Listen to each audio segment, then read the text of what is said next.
नमस्कार दोस्तों, चलिए लेकर के आ गए हैं आपके लिए नॉन स्टॉप टेस्ट नंबर 16। जी हाँ दोस्तों, ये 16 नंबर टेस्ट जो हुई थी वो पिछले दिन हुई थी, उसी का आज क्या है कि डिस्कशन कराने वाले हैं। ठीक है दोस्त, ये 16 का एक पार्ट का डिस्कशन जो है हमने करा दिया है, ये सेकेंड पार्ट है। ठीक है, कहने का मतलब ये है कि आपको पता ही है कि इस टेस्ट में क्या दिया जाता है कि जीएस और जीके के क्वेश्चन दिए जाते हैं। ठीक है, जिसमें जीएस के आधे क्वेश्चन होते हैं, आधे जो है स्टैटिक जीके के क्वेश्चन होते हैं। ठीक है, तो इसमें जीएस के क्वेश्चन को हमने क्या किया था कि टेस्ट का डिस्कशन करा दिया था। जो लोग देखे होंगे उन्हें पता ही होगा।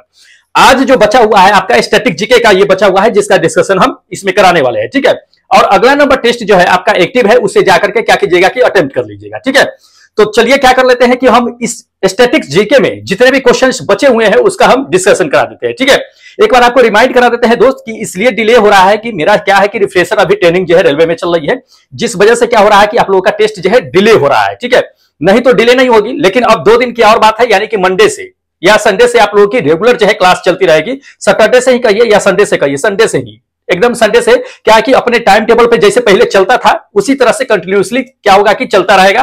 टेस्ट भी आप लोगों का क्या होगा कि समय पे मिलता रहेगा, उसमें डिले नहीं होगी अब। ठीक है, तो बस 1-2 दिन की बातें हैं दोस्त, आप लोग अच्छी तरह से समझते होंगे।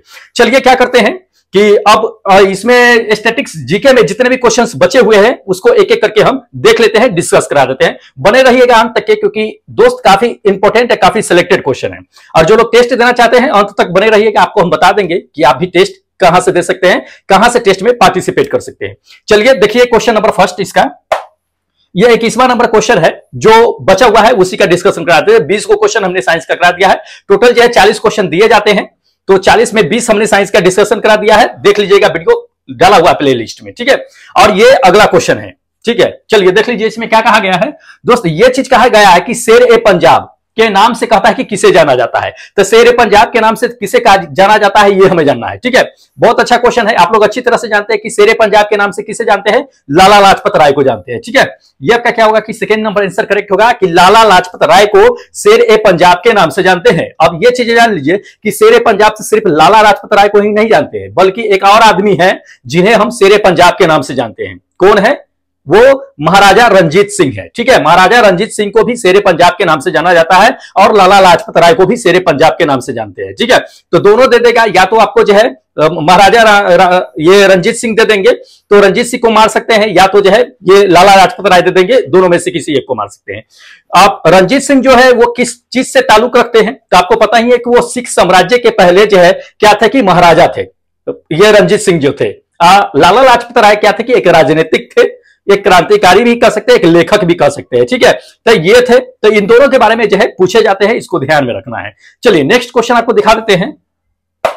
ये सेकेंड नंबर है कि एफआईआर का पूरा नाम क्या होता है ये हमें जानना है। ठीक है, देखिए जब कोई अपराध करता है तो उसके विरुद्ध क्या होता है कि हम थाने में जाते हैं, जो नियरेस्ट थाना होता है वहां पे जाते हैं, और उस अपराध के खिलाफ क्या करते हैं कि हम इंफॉर्मेशन रिपोर्ट जो है क्या करते हैं कि थाना में लिखाते हैं। तो वो जो रिपोर्ट लिखता है वो ही क्या होता है कि एफआईआर होता है, और उस एफआईआर को हम लोग क्या कहते हैं कि फर्स्ट इंफॉर्मेशन रिपोर्ट। जो हम पहला अपना रिपोर्ट करते हैं वो फर्स्ट इंफॉर्मेशन रिपोर्ट होता है, जिसे थाने में हम करते हैं, देते हैं। ठीक है, तो ये फर्स्ट इंफॉर्मेशन रिपोर्ट होता है, ध्यान रखिएगा, ये third number first information report. फिर उस पे क्या होती है कि थाने जो है सुनवाई करती है, जांच करती है, उसके बाद जो है वो आगे जो है वो क्या करते हैं कि जो नियरेस्ट जो कोर्ट होती है उसमें ये चीजें जो है ट्रांसफर कर दिया जाता है। ठीक है, फिर उस अपराधी के खिलाफ क्या होता है कि कानूनी कार्रवाई होती है।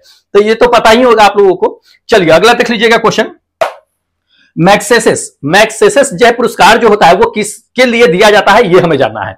तो इसमें से देख लीजिए, बता दीजिए कि मैग्सेसेस पुरस्कार जो होता है वो किसके लिए दिया जाता है ये हमें जानना है। देखिए मैग्सेसेस पुरस्कार जो होता है वो पत्रकारिता के क्षेत्र में दिया जाता है, जर्नलिज्म के फील्ड में दिया जाता है। ठीक है, तो इसको ध्यान रखिएगा, ये सेकेंड नंबर आपका आंसर क्या होगा करेक्ट कि पत्रकारिता यानी कि जर्नलिज्म की फील्ड में जो है मैग्सेसेस पुरस्कार दिया जाता है। अब मैग्सेसेस पुरस्कार जान लीजिए कि क्या सिर्फ पत्रकारिता के ही फील्ड में दिया जाता है या किसी और फील्ड में भी दिया जाता है। तो दोस्त ये चीजें जान लीजिए कि सिर्फ पत्रकारिता भी नहीं दिया जाता है मैग्सेसेस पुरस्कार, वैसे पत्रकारिता यानी जर्नलिज्म के लिए जो है मैग्सेसेस पुरस्कार जो है वो काफी फेमस है, हम लोग याद भी किए हुए हैं। लेकिन जान लीजिए शांति के फील्ड में भी दिया जाता है, साहित्य के फील्ड में भी दिया जाता है, समुदाय के जो होता है नेतृत्व उसके फील्ड में दिया जाता है। ये मैग्सेसेस पुरस्कार जो होता है जो जर्नलिज्म के फील्ड में दिया जाता है वो एक तरह से कहिए कि एशिया के नोबेल पुरस्कार के बराबर माना जाता है, मतलब एशिया का नोबेल पुरस्कार भी कहा जाता है। ठीक है, ये पत्रकारिता के क्षेत्र में जो स्पेशल जो है मान के चलिए कि उसी फील्ड में दिया जाता है। ठीक है, चलिए अगला नंबर देख लीजिए। अगला नंबर ये क्वेश्चन दे दिया है कि दुनिया में हिंदी बोलने वाले जो है पहले रोबोट का नाम क्या था, ये हमें जानना, ठीक है। तो पहला रोबोट का नाम हमको बता देना है, जो क्या है कि हिंदी में बोलती थी, ये हमें जानना है, जो जिसका जो है निर्माण किया गया है, बनाया गया है, डिजाइन किया गया है, जो हिंदी में बोलती है, ठीक है। देखिए आपका करेक्ट आंसर जो होगा वो रश्मि होगा। क्या होगा? रश्मि। ये रश्मि रोबोट जो पहले बनाई गई है, ये हिंदी में बात करने वाली जो है पहली रोबोट है जो हिंदी में बात करती है। ना तो अभी तक के जितने भी रोबोट बनाए गए वो इंग्लिश में क्या होता है कि कम्युनिकेट करने का काम करती है, ठीक है। लेकिन ये हिंदी में बोली गई है। इसके जो बनाने वाले थे कौन थे दोस्त? ये जो थे जूट रंजीत श्रीवास्तव करके थे। इन्होंने ही क्या किया था कि इस रोबोट का डिजाइन किया था। उनका यह कहना था कि रोबोट हिंदी के साथ साथ मराठी में भी बात कर सकती है, भोजपुरी में भी बात कर सकती है, इंग्लिश में तो टॉकिंग करते ही है, ठीक है। तो इसको ध्यान रखिएगा, सबसे पहले यही रोबोट बना था जो हिंदी में बात कर सकती है। चलिए अगला नंबर देख लीजिए। अगला नंबर ये क्वेश्चन आपको दे दिया है कि मिताली राज किस खेल से संबंधित रखती है, ये हमें जानना है। तो आप लोगों को अच्छी तरह से पता होगा कि मिताली राज के बारे में, जो लोग क्रिकेट के प्रेमी होंगे उन्हें खैर पता ही होगा कि मिताली राज जो है क्रिकेट से संबंधित रखती है। किससे? क्रिकेट से संबंधित रखती है। ये सेकेंड नंबर आपका आंसर क्या होगा कि करेक्ट होगा, मिताली राज क्रिकेट से संबंधित रखती है, जो 2004 से लेकर के 2022 तक महिला राष्ट्रीय क्रिकेट टीम की क्या थी कि कप्तानी थी, ठीक है।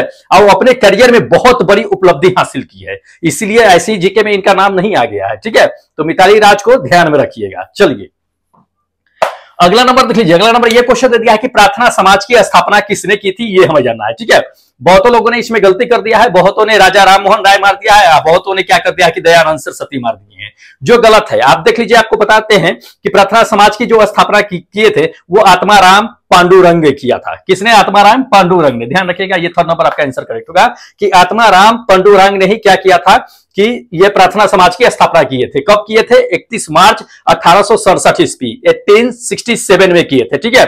इनका मकसद क्या था? मकसद ये था कि हिंदू धर्म जो है उसका प्रचार करना, कि ईश्वर जो है पूरा एक ही है और ईश्वर को एक ही मानिए, उसी की क्या कीजिए कि प्रार्थना कीजिए। यही मकसद था उनका और उन्होंने ही प्रार्थना समाज की स्थापना किए थे, ठीक है। चलिए अगला नंबर देख लीजिए। अगला नंबर ये क्वेश्चन दे दिया कि सिक्किम भारत का पूर्ण राज्य कब बना था, ये हमें जानना है। देखिए पूर्ण राज्य कब बना था, उन्हें राज्य की दर्जा कब मिला था, यह भी जान लीजिए क्योंकि पूछ दिया जाता है। देखिए सिक्किम की वैसे पूर्ण राज्य की दर्जा जो मिला था वो 1975 में मिला था, 1975 ईस्वी में मिला था, ठीक है। ये फोर्थ नंबर 1975 ईस्वी में ये सिक्किम को पूर्ण राज्य का दर्जा मिला था। 1975 में जो राज्य बना था, ये कैमा राज्य था भारत का दोस्त? ये 22वां राज्य था। कभी कभी पूछ देता है, इसको ध्यान में रखिएगा, ये 22वां राज्य था, ठीक है। 1950 ईस्वी में क्या हुआ था कि ये मतलब कि 1950 ईस्वी में कहिए कि जब संविधान 26 जनवरी 1950 को जब लागू किया गया था, तब इसके लिए एक अलग से संविधान का प्रावधान किया गया था और इसे जो है एक राज्य के रूप में जो घोषित कर दिया गया था, लेकिन ऑफिशियली तौर तरीका से अलग हुआ नहीं था, ठीक है। 1974 में उस संविधान को जो है क्या किया गया कि मंजूरी भी दिया गया और इस 22वां राज्य उस समय 1974 में जो है कर दिया गया था। उसके बाद 1975 में एक राज्य बन गया था। तो इसको ध्यान में रखना है, इंपॉर्टेंट क्वेश्चन है। चलिए अगला नंबर देख लीजिए। अगला नंबर ये क्वेश्चन आपको दे दिया है कि फ्लाइंग सिख के नाम से किसे जाना जाता है, ये हमें जानना है। फ्लाइंग सिख के बारे में जानते होइएगा, मिथिला सिंह, ठीक है। रंजीत, ये मिथिला सिंह को ही क्या कहते हैं हम लोग, ये फ्लाइंग सिख के नाम से हम लोग जानते हैं, ठीक है। अच्छी तरह से हम लोग जानते हैं। ये थर्ड नंबर आंसर करेक्ट होगा। अब ये जान लीजिए कि मिथिला सिंह आखिर को जो है फ्लाइंग सिख के नाम से आखिर हम क्यों जानते हैं, क्यों ये प्रचलित हुआ था। देखिए आपको बताते हैं कि ये जो है इनकी उपाधि जो फ्लाइंग सिख की मिली थी, ये पाकिस्तान के अयूब खान ने दिया था। किसने दिया था? पाकिस्तान के अयूब खान ने दिया था। इसको ध्यान रखिएगा। क्यों दिया था? क्योंकि पाकिस्तान में 1960 ईस्वी में जान लीजिए कि एक रेसलिंग हुई थी जिसमें अब्दुल खालिक करके थे, उसको जो है इन्होंने क्या किया था, हरा करके जो है गोल्ड मेडल का पदक जीते थे। इसलिए उस समय पाकिस्तान के अयूब खान जो थे, इन्हें मिल्खा सिंह को फ्लाइंग सिख का उपाधि दिए थे, ठीक है। इसको ध्यान में रखिएगा, काफी इंपॉर्टेंट है। और ये भारत के पहले ऐसे व्यक्ति थे जिन्होंने क्या किए थे कि गोल्ड मेडलिस्ट थे, ठीक है। इसलिए जो है इन्हें काफी जो है मान सम्मान दिया भी जाता है। चलिए अगला नंबर देख लीजिए। अगला नंबर ये क्वेश्चन दे दिया है कि भारत में रेलवे का जो है राष्ट्रीयकरण कब हुआ था, ये हमें जानना है, ठीक है। बहुत अच्छा क्वेश्चन है दोस्त, पूछे जाते हैं। तो भारत का राष्ट्रीयकरण कब हुआ था, रेलवे की शुरुआत कब हुई थी, ये थोड़ा सा जान लीजिए क्योंकि पूछे जाते हैं। देखिए वैसे अगर रेलवे की शुरुआत की अगर बात कर लेते हैं तो रेलवे की शुरुआत कब हुई थी? 1853 ईस्वी में ही हो गई थी, ठीक है। ब्रिटिश काल में ही 1853 में ही रेल की शुरुआत हो गई थी। लेकिन राष्ट्रीयकरण कब हुआ था? राष्ट्रीयकरण लगभग जान लीजिए कि 100 वर्ष बाद जो हुआ था, 1951 में हुई थी। कब हुई थी? 1951 में, लगभग 100 वर्ष पूरे होने के थे। ये 98 साल कहिए इसको, तो ये फर्स्ट नंबर आपका आंसर क्या होगा कि करेक्ट होगा। 1958 में क्या हुआ था कि रेल का राष्ट्रीयकरण किया गया था। आपको पता ही है कि पहला रेल जो हुआ था 1853 ईस्वी में जो चला था वो मतलब कहां से कहां चला था, मुंबई से लेकर के ठाणे तक के चला था। उसकी डिस्टेंस कितनी थी, 34 किलोमीटर की थी, ठीक है। और कितने डब्बे थे, तो उसमें 14 डब्बे थे। कितने लोगों ने इसमें यात्रा की थी, तो लगभग 400 लोगों ने सवार होकर के यात्रा किया था, ठीक है। तो इसको ध्यान में रखिएगा, इंपॉर्टेंट क्वेश्चन है, पूछे जाते हैं। जब देश आजाद हुआ था अपना, उसके बाद जो है इसका राष्ट्रीयकरण किया गया था, ठीक है। चलिए अगला नंबर देख लीजिए। आपातकालीन की स्थिति में कहता है इंदिरा गांधी ने कौन सा जो है संविधान संशोधन जो है लागू किया था, ये हमें जाना है। देखिए जिस समय इंदिरा गांधी जी थे उस समय जो है इमरजेंसी लागू हुआ था, ठीक है। जैसे कि अभी कुछ समय की बात है, आप मूवी देख लीजिएगा जाकर के, कंगना रनावत ने जो इमरजेंसी मूवी लेकर के आई है, बहुत अच्छा सीख मिलेगा। भले वो फिल्म जो फ्लॉप हो या कुछ हो, डजेंट मैटर, वो मैटर नहीं करता है, लेकिन आप देखिएगा इतिहास से आपको सीख मिलेगा उसमें, ठीक है। तो वो इमरजेंसी है, इमरजेंसी के बारे में बहुत अच्छा बताया गया है, एक बार जाकर के मूवी देख लीजिएगा, ठीक है। देखिए जब इमरजेंसी लगी थी उस समय जो है कौन सा संविधान लागू किया गया था, उसमें 2 संविधान जो है संशोधन किए गए थे। एक तो इसमें दे दिया है आपको कौन, ये 42वां 42 संविधान जो है उस समय क्या किया गया था कि संशोधन किया गया था। एक कौन किया गया था, एक जो है 38 संविधान, 38 और 42, ये दोनों जो संविधान संशोधित करके उस समय लागू किया गया था, ठीक है। उस समय जो इमरजेंसी लागू हुई थी, इस समय इंदिरा गांधी जो थी ये भारतीय राष्ट्रीय कांग्रेस की मतलब भारतीय राष्ट्रीय कांग्रेस की पार्टी थी। उसी समय उन्होंने क्या किया था कि इमरजेंसी लागू किया था, ठीक है। अब उस समय जो ये संविधान लागू हुआ था, उस समय इससे जो है कहा जाता है, एक तरह से कहिए तो लघु संविधान भी कहा जाता है, या कॉन्स्टिट्यूशन ऑफ इंदिरा के नाम से भी जाना जाता है। इसको ध्यान में रखिएगा, कभी कभी पूछ देगा कि कॉन्स्टिट्यूशन ऑफ इंदिरा जो है वो किस संविधान संशोधन को कहा जाता है, ये जान लीजिए। तो 38 और 42 संविधान जो लागू हुआ था उसे कहा जाता है, ठीक है। तो इसको ध्यान में रखिएगा, इंपॉर्टेंट क्वेश्चन है। चलिए अगला नंबर देख लीजिए। अगला नंबर दे दिया है खादी और ग्रामोद्योग आयोग जो है नियम जो है वो किस साल जो है पारित किया गया था, ये हमें जाना है। तो ये ग्राम और जो है ये मतलब खादी और ग्राम उद्योग जो है ये लागू कब किया गया था, कब पारित किया गया था, ये थोड़ा सा जान लीजिए। इंपॉर्टेंट क्वेश्चन है दोस्त, पूछे जाते हैं। 1956 में, कब, 1956 में, ठीक है। ये इसके पारित होने के बाद ग्राम और जो है ये खादी और ग्राम उद्योग पारित होने के बाद 1956 में पारित होने के बाद 1 साल बाद ही ग्राम और खादी का जो है उद्योग की जो है क्या हुआ था कि फैक्ट्रियां लगना शुरू हो गई थी, ठीक है। ये क्यों लगाया गया था, ये इसलिए लगाया था कि गांव में लोग जो है बेरोजगार रहते हैं, तो गांव में क्या कर सके, कुटीर उद्योग कम से कम खोल करके अपना जीवन यापन कर सके, गांव में भी क्या हो सके जो है उद्योगों का जो है विकास हो सके, इसलिए जो है इसका जो है स्थापना किया गया था। ये कानून जो है उस समय पारित भी किया गया था, ठीक है। इसको ध्यान में रखना है, इंपॉर्टेंट है। चलिए अगला नंबर देख लीजिए कि बुद्ध पूर्णिमा जो होता है वो किस समय मनाई जाती है अपने इंडिया में, ये हमें जानना है, ठीक है। देखिए बुद्ध पूर्णिमा जो होती है वो किस समय मनाई जाती है, हम लोग अच्छी तरह से जानते हैं। बहुत अच्छा क्वेश्चन है दोस्त, बार बार ये क्वेश्चन पूछे जाते हैं। देखिए बुद्ध पूर्णिमा जो मनाई जाती है बैसाख के पूर्णिमा में मनाई जाती है। कब, बैसाख के पूर्णिमा में, ध्यान रखिएगा, ये फर्स्ट नंबर। इसके पीछे लॉजिक भी है, बहुत सारे लॉजिक है कि आखिर बैसाख के पूर्णिमा में हम बौद्ध जो है पूर्णिमा क्यों मनाते हैं। उस समय जान लीजिए कि पूर्वी एशिया, दक्षिण एशिया, मंगोलिया, तिब्बत, ये सभी में क्या होता है कि बुद्ध पूर्णिमा उस समय मनाई जाती है, काफी बड़े लेवल पे मनाई जाती है, ठीक है। अपने बिहार में गया में भी जाइएगा तो वहां भी बड़े लेवल पे ये बुद्ध पूर्णिमा मनाई जाती है। अब उसी दिन आखिर क्यों चुना गया है, ये भगवान बुद्ध जो है उनका जन्म जो हुआ था वो बैसाख के पूर्णिमा में ही जन्म हुआ था। उनकी ज्ञान की प्राप्ति भी जो है पूर्णिमा में ही हुई थी, उनकी डेथ भी जो हुई थी वो पूर्णिमा में हुई थी। तो तीनों एक साथ उनकी जो है ये काम हुआ था भगवान बुद्ध का, इसलिए जो है बड़े तौर पे जो है इसका क्या किया जाता है, बड़े लेवल पे जो है इसका पर्व को जो है मनाया जाता है। जो बौद्ध भिक्षुक लोग होते हैं इनको बड़े लेवल पे मनाते हैं। और बिहार में अगर जाइएगा तो आपको देश विदेश से लोग जो है वहां पे पहुंचते हैं इस पूर्णिमा को देखने के लिए, ठीक है। तो इंपॉर्टेंट है, इस सबको ध्यान में रखिएगा दोस्त, पूछे जाते हैं। चलिए अगला क्वेश्चन आपको दिखा देते हैं, देख लीजिए। अगला नंबर ये क्वेश्चन दे दिया है कि भारतीय संविधान जो है अनुच्छेद 17 जो है वो किस नियम से संबंधित है, ये हमें जानना है, ठीक है।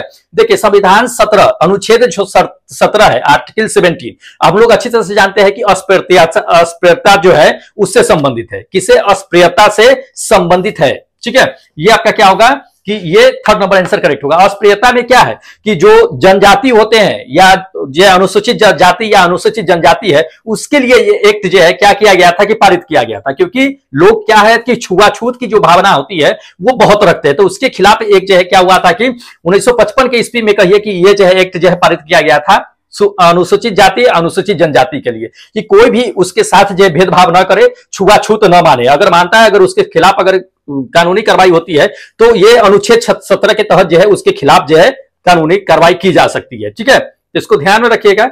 वो अनुसूचित जाति और जनजाति के लिए ये एक्ट जो बनाई गई है।